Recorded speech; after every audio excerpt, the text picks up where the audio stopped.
चौधरी भाई ये पूछते हैं कि मुफ्ती साहब, मेरे दांत से बहुत हल्का सा खून निकला था।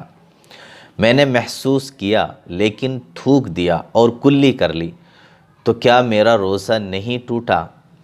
देखिए, आपके मुंह के अंदर जो खून निकला था और वो भी बहुत थोड़ा सा, आप बता रहे हैं कि थोड़ी सी मिक़दार में था, और फिर आप ये भी कह रहे हैं कि मैंने उसको अंदर यानी कि सुटका नहीं था, निगला नहीं था, बल्कि बाहर थूक दिया था और फिर बाद में कुल्ली भी कर ली थी, तो इससे आपके रोज़े पर फ़र्क नहीं पड़ता।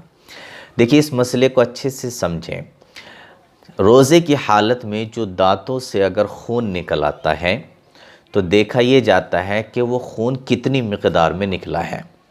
अगर वो खून आपके थूक पर गालिब आ जाता है, यानी कि आप अगर उसको निगलते हैं तो थूक का जायका नहीं बल्कि खून का जायका आपको महसूस होता है, या इसी तरीक़े से आप उसको बाहर थूकते हैं तो आप देखते हैं कि खून की जो रंगत है वो थूक की रंगत पर गालिब आ जाती है।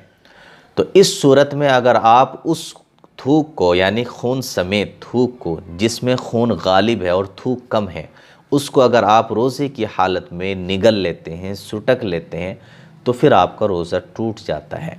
लेकिन अगर आप उसको सुटकते नहीं हैं, निगलते नहीं हैं, उसको बाहर थूक देते हैं, कुल्ली वगैरह कर लेते हैं, तो आपका रोज़ा नहीं टूटता। ठीक है।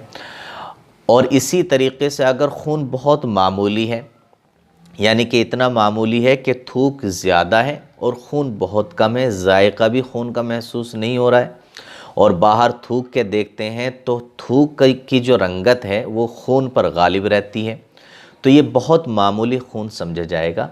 अगर ये आपके हलक में चला भी जाता है तो इससे आपके रोज़े पर फ़र्क नहीं पड़ेगा, बल्कि यही समझा जाएगा कि आपने खून नहीं बल्कि थूक सुटका है। ठीक है। मैं समझता हूँ कि इस मसले को आप अच्छे से समझ गए होंगे। तो जैसे ही आपके मुंह के अंदर खून वगैरह निकल आता है तो कोशिश यही करें कि आप उसको हलक से नीचे न उतरने दें, बल्कि बाहर थूक दें और कुल्ली वगैरह करके उस खून को जो है आप अच्छी तरीके से साफ़ कर लें। तो इससे आपके रोज़े पर इंशाअल्लाह कोई फ़र्क नहीं पड़ेगा।